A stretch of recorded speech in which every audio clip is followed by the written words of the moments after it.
Lighten up. What is that again? That's song? like once every 2 years. That song? Archie Bell and the Drells, Houston, Texas. And the song is? Exactly. Tighten up. Tighten up. I said lighten up. Tighten up. Tighten up. If you couldn't get enough of the film Die Hard, there is good news. Die Hard 2, called Die Harder, is currently being filmed. Ladies and gentlemen, please welcome the star of both of these films, Bruce Willis.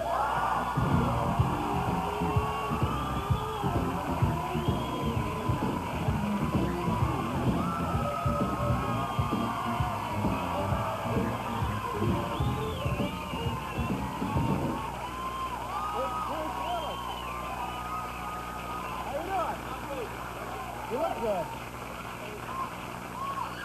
You look relaxed. You look happy. You look content. Thanks, something. Yeah, sure.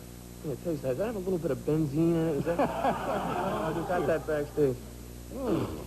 Oh, that's what I should have done. Yeah. No, it's fine. I think that's fine.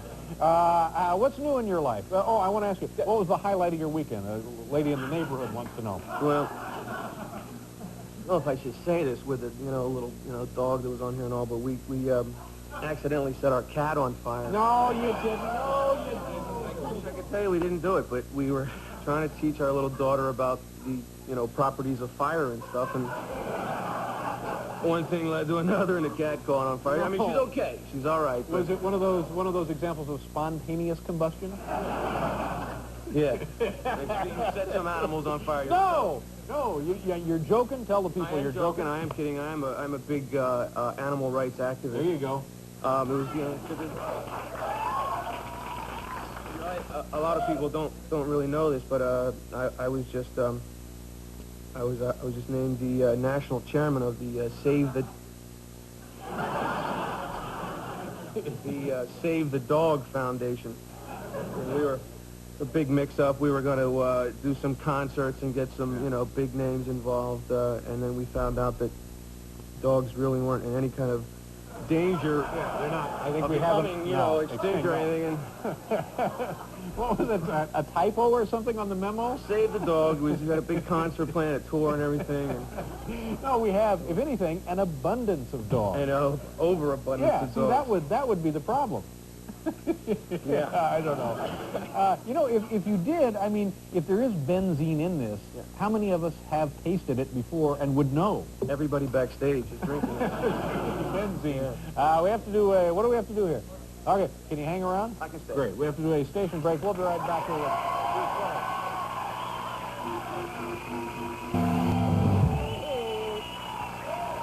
Bruce Willis is here. Tomorrow on the show, Olympia Dukakis will be joining us. Smokey Robinson will be here. And automotive expert and radio talk show host Bob Cerullo. So if you're having problems with your Dodge, call in tomorrow. And tonight on the show, I mentioned Bruce Willis. He's here. Elizabeth Perkins is here. Do you know Elizabeth? Have you worked with her? I haven't worked with her.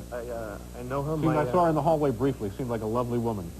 Yeah, she's very lovely. She's worked with my wife. Mm-hmm. But I've never had the honor. Me? Yeah. And your wife is doing. You actually are also in the same film with your wife, right? Yes. Yeah, it's a film called Mortal Fucks. I have a smaller cameo. It's a little larger than a cameo. Cameo, I think. Now, let me ask you a question.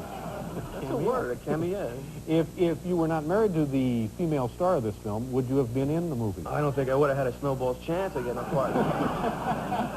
No, that's not what I meant. You certainly have the qualifications, but would you have done it?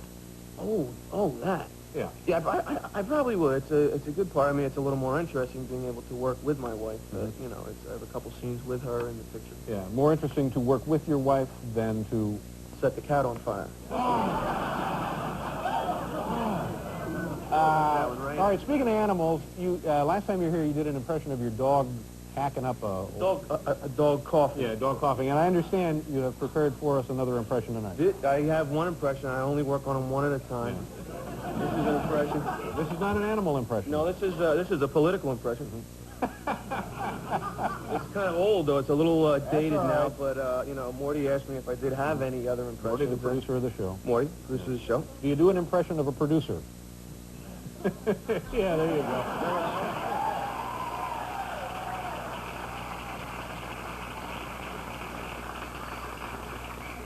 Here it is. This is an impression of, it's actually it's kind of an old impression of Hubert Humphrey. Mm-hmm. Hubert Humphrey. Yes. is Hubert Humphrey.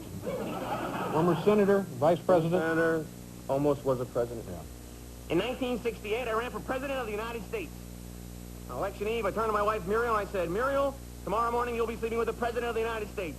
The next morning, she turned to me and said, well, Bubblehead, do I go to Dick's house, or does he come here?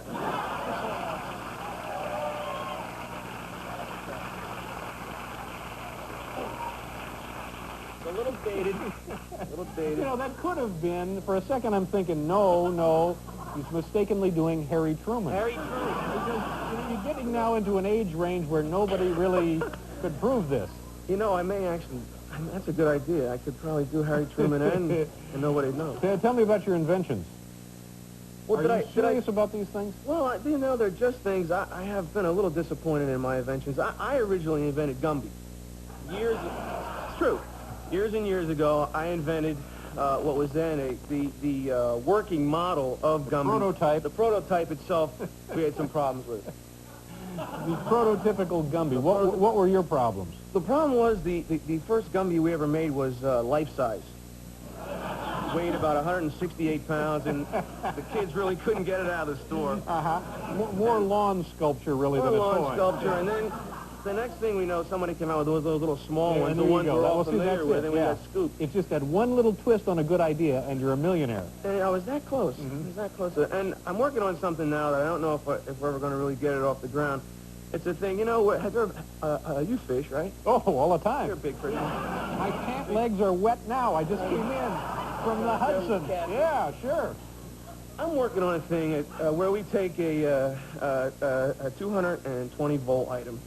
It's like two electrical prongs. 220-volt item? What? Well, it's two electrical prongs, as it were. And you just set that in a lake or a pond or a stream, and you just throw a quick current through it, and the fish just kind of float up to the top, and then scoop them in with a net. Crispy on the If you outside. don't have a lot of time, this is good. This is a good thing for you. But do you have any... Oh, you know what we need to do now is take a look at a clip from Die Hard 2. Now, which is it, Die Hard 2 or Die Harder? It's called Die Hard 2, Die Harder. Okay. Die Harder.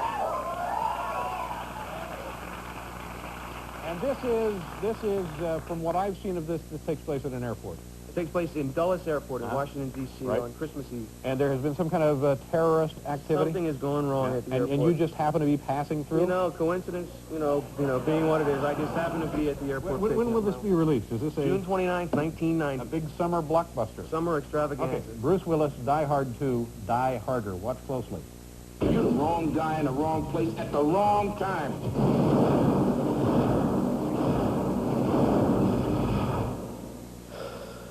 Story of my life. They say lightning doesn't strike twice. That's how I spent Christmas last year. They were wrong. McLean, is this what you were expecting? Nah, this is just the beginning. That's the beginning. Now, is the movie finished now? I got to shoot about 3 more weeks on it, and then they start to cut it together. Now, do you ever worry that it won't be as good as you thought the first one was? Do you think that it won't do as much business as the first one?